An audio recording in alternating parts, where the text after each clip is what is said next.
এক গভীর জঙ্গলে বাস করত টুনি ও টোনা। তাদের সংসারটা খুবই ভালো কাটছিল। ও টোনা, শুনছো? বাড়িতে তো কিছুই নাই, কি খেতে দেব তোমাকে? একটু কাজে যাও না, যে কিছু একটু নিয়ে আসো, না হলে আমি তোমাকে কি খেতে দেব বলো? আমার কাছে তো তেমন টাকাও নেই, কি দিয়ে যে আনবো। দেখি আমি কিছু পাই কিনা, আর যদি কাজ পেয়ে থাকি তাহলে কাজ করেই তোমার জন্য খাবার আনবো আমি, ঠিক আছে? তাহলে তুমি থাকো, আমি তাহলে যাই।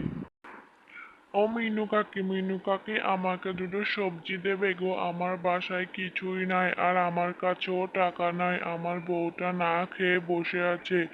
তুমি যদি পারো তো আমাকে দুটো সবজি দাও না। আচ্ছা ঠিক আছে, তুই তাহলে দুটো গাজর নিয়ে যা। এই পরে টাকা দিয়ে দিস, কেমন? এখন যা, যে তোর বউকে দে, না খেয়ে বসে আছে বেচারি। যা, এটা নিয়ে যা।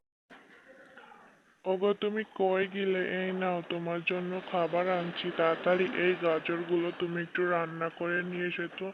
আমারও খুবই ক্ষুধা লাগছে। আমি খেয়ে দে, তারপরে একটু কাজে যাব। তুমি যাও, তাড়াতাড়ি রান্না করে আসো। আচ্ছা ঠিক আছে, আমি তাহলে রান্না করে আসছি, তুমি তাহলে